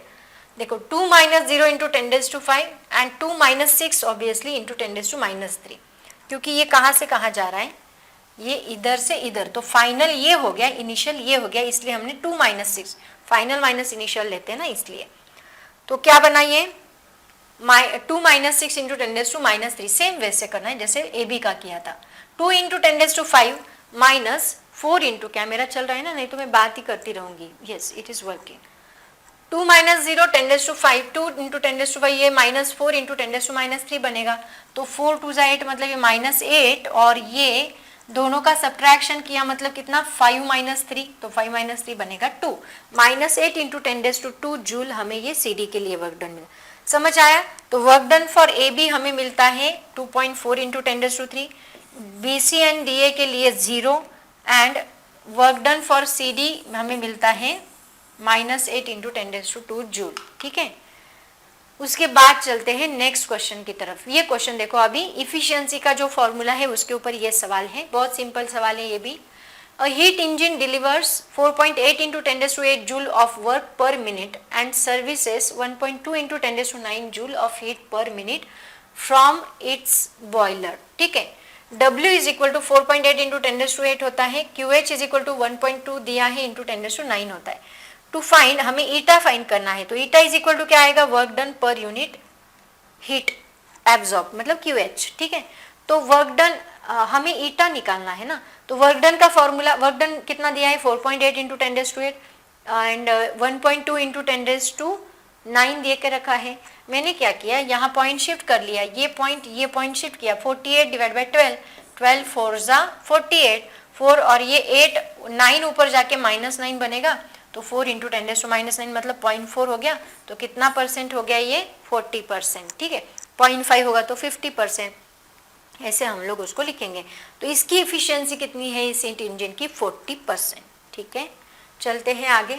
नेक्स्ट देखो, मार्च 2022 में ये एक सवाल भी पूछा गया था, 2 क्वेश्चंस थे, ये उसमें से एक सवाल था। A Carnot refrigerator operates between 250 kelvin and 300 kelvin, calculate his coefficient of performance. मतलब TC इज इक्वल टू दिया है 250 kelvin, TH is equal to दिया है 300 केल्विन, और हमें निकालना है कोएफिशिएंट ऑफ परफॉर्मेंस। मैंने फॉर्मूले सब इंपॉर्टेंट दिए हैं बच्चों। कोएफिशिएंट ऑफ परफॉर्मेंस कितना होता है, K is equal to QC upon W। QC को ही हम लोग, मैंने बोला TC, इसी को हम कैसे लिखते हैं, QC अपॉन W कितना होता है, QH माइनस QC, तो इसी को हम लोग TH माइनस TC लिख सकते हैं। तो K is equal to TC divide TH minus TC, तो TC कितना देके रखा है 250, TH है 300 माइनस 250, तो ये बनेगा 250, 300 में से 250 गया 50, 0 0 कैंसिल, 5 5 ज़ा 25, तो हमें क्या मिलता है 5, ओनली 5। ओके, तो ये है हमारा कैरनॉट रेफ्रिजरेटर का क्वेश्चन। तो बच्चों ऐसे क्वेश्चंस आपको इसके ऊपर पूछे जा सकते हैं। छोटा सा चैप्टर है बच्चों और मार्क्स देने वाला चैप्टर है, इसके मार्क्स मत जाने दो। ठीक है, तो चलते हैं अभी MCQs के तरफ। बहुत सारे बच्चों की डिमांड थी MCQs भी लाओ मैम, इसलिए मैंने MCQs भी लिए हैं यहाँ पे। तो देखो अभी सबसे पहला क्वेश्चन, बहुत सिंपल MCQs भी है बच्चों इसमें, बहुत सिंपल। देखो सबसे पहला सवाल जो आपको मार्च 22 में पूछा गया था, क्या क्वेश्चन था सोचो जरा, इसमें ज़्यादा सॉल्विंग क्वेश्चंस नहीं है।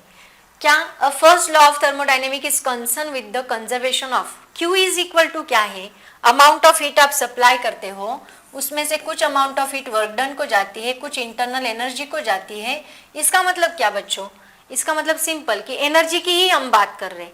हीट भी क्या है, एनर्जी, वर्क डन भी क्या है, energy, internal energy, energy energy energy, मतलब इसका आंसर रहेगा एनर्जी। सिंपल है ना, मार्च 22 का सवाल। उसके बाद देखो, the sum of all energies of molecules in a body is called. मैंने क्या बोला, बॉडी के अंदर जितने भी मॉलिक्यूल्स है उनकी सारे मॉलिक्यूल्स की एनर्जी की सम, काइनेटिक एनर्जी, पोटेंशियल एनर्जी, वही क्या होती है, उसकी इंटरनल एनर्जी होती है। मतलब यहाँ पे इसका आंसर रहेगा इंटरनल एनर्जी।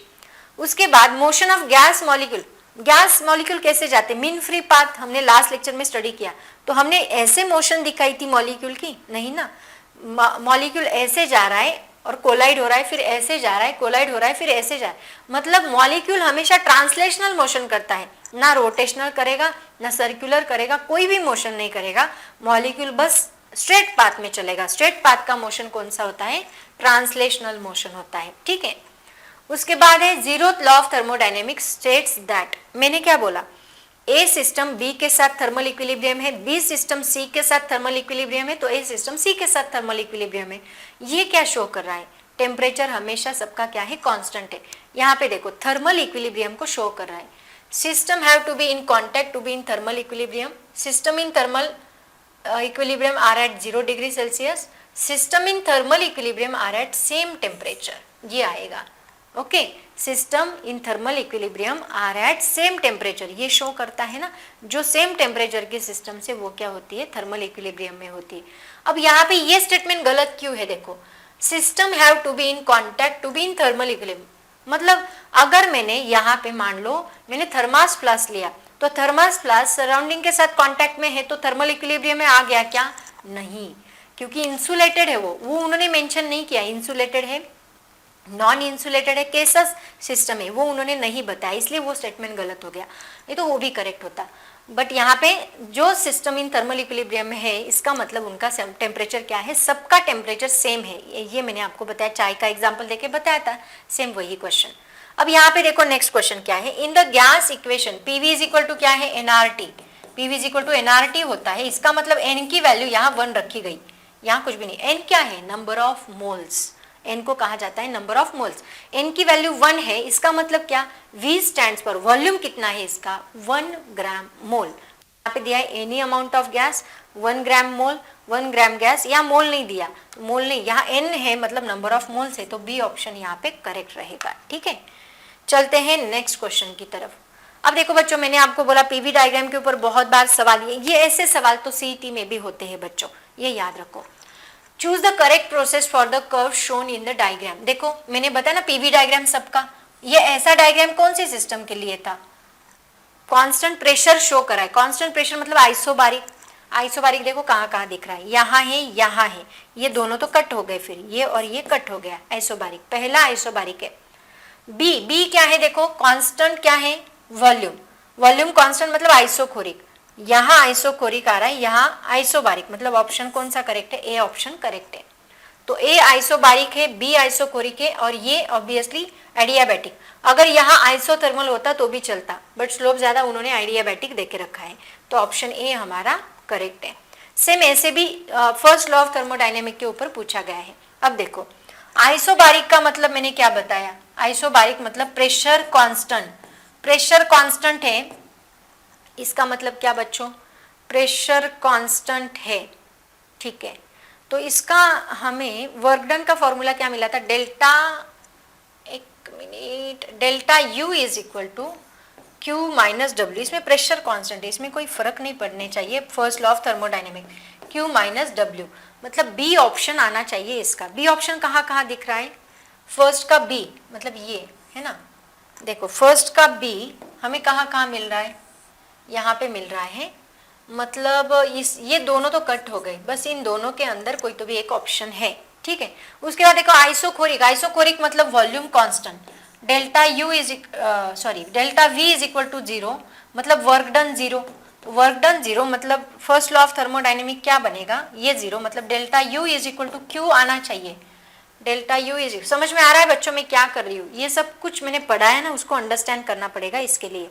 आइसोकोरिक मतलब कांस्टेंट वॉल्यूम, कांस्टेंट वॉल्यूम मतलब डेल्टा वी 0, डेल्टा वी 0 मतलब वर्क डन 0, वर्क डन 0 मतलब delta U is equal to Q आना चाहिए, first law of thermodynamic, delta U is equal to Q मतलब ए।